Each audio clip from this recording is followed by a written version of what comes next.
ketiganya lugas, tegas dan langsung to the point. Mungkin teman-teman ada yang ingin bertanya dari sebelah kiri, RRI, Barka, Rizal, Pak Munir. Langsung Mas Adam. Mungkin sebutkan nama. Ya, nama saya Sariful Alam dari RRI, Pak. Yang ini saya tanyakan, saya kan salah satu pemilih juga di pemilu. Terus terang saya jujur, ketika saya punya KTP misalnya di Jakarta, lalu saya pindah rumah, orang tua saya misalnya di Karangtengah, lalu saya pindah rumah ke Kuntilan, itu saya dapat semua ya daftar pemilih. 3. Jakarta saya dapat, di Tangerang, kemarin pemilihan Tangerang saya dapat 2. Jadi hebat. Jadi tapi saya milih satu. Jadi ini saya pikir sistemnya memang dari dulu sampai sekarang tidak berubah. Ketika misalnya masyarakat yang ngontrak, itu saya punya rumah. Kalau misalnya bagaimana orang yang ngontrak, misalnya dalam waktu 3 tahun itu ngontrak 3 kali, itu pasti saya yakin mereka mempunyai daftar pemilih yang tetap ada sama. Dan saya pikir ini permasalahan ini masih saja terjadi. Dan saya yakin nanti pada pemilu 2014 nanti nama saya akan ada di 3 tempat itu. Dan saya yakin itu sama. Kedua adalah tentang kecurangan dalam hal misalnya kayak tadi Pak Agung jelaskan tentang kecurangan untuk tidak memilih dan lain sebagainya. Saya juga bisa menyoroti misalnya kecurangan dalam hal teknologi media baru, misalnya penggunaan Twitter, Facebook dan lain sebagainya, black campaign yang sangat cepat sekali saat ini. Mungkin dari Bawaslu dan lain sebagainya, lembaga-lembaga pemantau harus melihat dari sisi itu, karena ketika misalnya perang politik ini pemilu, kalau black campaign dari misalnya dari sosial media itu sangat cepat sekali, dan ini sangat sulit untuk diantisipasi, untuk dibendung untuk hal ini, Twitter, Facebook dan lain sebagainya. Ini harus diantisipasi karena kecurangan konvensional misalnya kayak kecurangan daftar pemilih dan lain sebagainya, kecurangan misalnya rekapitulasi itu mungkin sudah bisa dideteksi. Tapi kalau kecurangan dalam teknologi yang baru ini, itu harus dipikirkan lebih mendalam lagi karena efeknya mungkin bisa jadi nanti kalau misalnya kemarin misalnya di MK adanya uji misalnya pengaduan uji materi misalnya apa dan sebagainya, kecurangan pemilu lapor ke MK, hal-hal misalnya rekapitulasi suara dan daftar pemilih dan lain sebagainya. Kalau sekarang mungkin ke depan mungkin bisa jadi hal misalnya teknologi penggunaan masif di black campaign di sosial media dan lain sebagainya, itu mungkin ada cenderung ke sana. Itu pertanyaan 2 saya dari saya. Terima kasih. Maju Kak.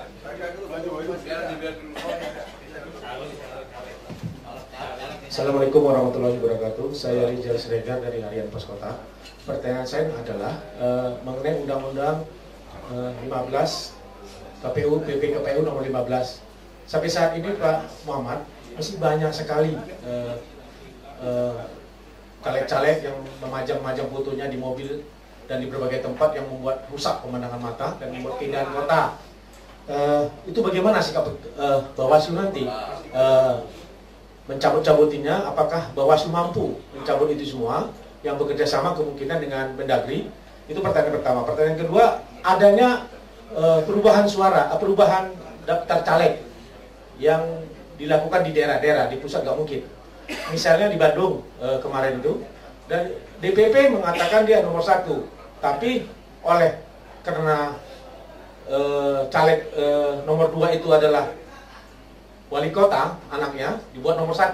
Ini kan pengangkangan dari SK DPP. Ini sering terjadi, ini di daerah-daerah, itu mungkin satu ketahuan. Ini bagaimana sikap Bawaslu ke depannya melihat situasi ini? Apakah masih bisa itu dirubah sesuai SK DPP? Saya pikir itu saja. Assalamualaikum warahmatullahi wabarakatuh.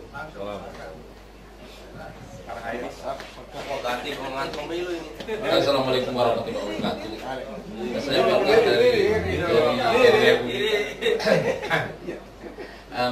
karena situasinya tidak memungkinkan, maka susah ngomong sama kamu di. Ini juga pertanyaan kepada Pak Uni dan dari KPU misalnya. Ini kan Bawaslu. Ini kan efektivitas, bagaimana efektivitas pemilu 2014. Kalau melihat angka golputnya itu terus-terusan tinggi dan makin tinggi. Mungkin saja ada orang terpilih ya nanti, tapi kan ini kasus ini sudah terjadi di Jawa Barat, Jawa Utara, segala macam. Ini kan efektifnya apa arti? Misalnya terpilih Ganjar Pranowo, setelah dihitung-hitung yang milih Ganjar kira-kira 3 juta, 4 juta. Nah itu kan pemilih PDI. Berarti di luar pemilih PDI itu nggak milih Ganjar. Berarti kan itu gubernur PDI. Begitu juga di Sumatera Utara itu gubernurnya PKS, juga di Jawa Barat. Ini kan problem. Bagaimana efektif kalau angka ini terlalu tinggi dan sepertinya ya nanti katanya pemilu untuk merangkul semua orang, berdiri gimmick, tapi ternyata malah menurunkan karena membuat masyarakat terbagi-bagi menjadi kecil-kecil kelompok-kelompok serius. Dan pemimpin yang muncul adalah pemimpin kelompok-kelompok itu. Gitu. Terima kasih. Caleg. Tahun boleh dong, caleg. Boleh dong.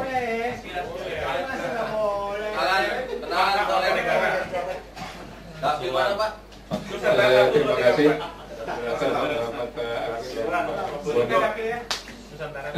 Saya mengutip pertanyaan saya pertama soal DPT. Saya masih meragukan antara penetapan DPT, bukan hanya penetapannya tapi akurasinya, karena sejak DPS ini saya kira keterlibatan masyarakat jauh lebih kecil dibanding dengan masyarakat kota di desa khususnya. Apalagi KPU itu memberikan solusi agar mengklik website KPU dan masyarakat di desa tidak mungkin. Jangankan mengklik website, nyari makan juga susah kan. Jadi sejauh mana akurasi kemudian direlevansikan dengan e-konten, elektronik elektronik, penghitungan elektronik. Kemudian jadi meragukan DPT dan penghitungan elektronik ini sejauh mana akurasinya nanti dalam pemilu.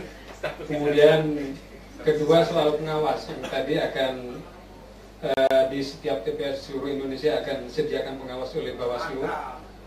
Sejauh mana efektivitas pengawas ini, karena dari TPS, TPK sampai KPU, KPUD sampai pusat ini kan sudah menjadi rahasia umum bahwa ini akan banyak transaksional suara, jual beli suara.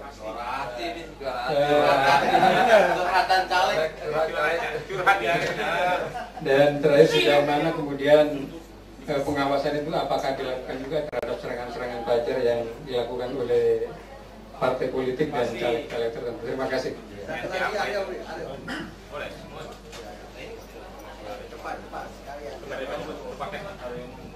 Saya dari Koran Jakarta mau fokus masalah kecurangan dalam rekapitulasi suara.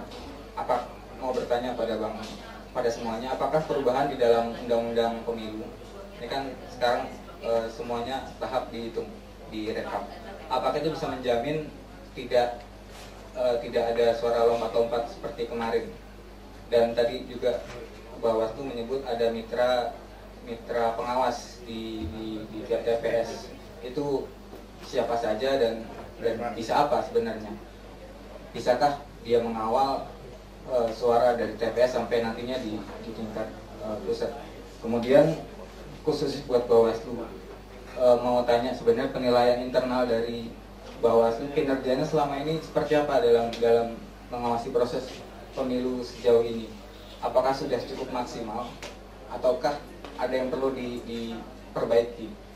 Karena saya contoh dalam proses pengawasan daftar pemilih kemarin, Bawaslu baru mengeluarkan hasil pengawasan DPS ketika proses pemilihnya sendiri sudah masuk tahap DPS HP, DPS hasil perbaikan. Itu pun hanya di 16 provinsi. Artinya bisa dibilang kalaupun ada rekomendasi ini sudah tidak bisa terpakai karena tahapannya sudah lewat. Itu contoh. Kalau menurut Bawaslu seperti apa? Itu aja, makasih.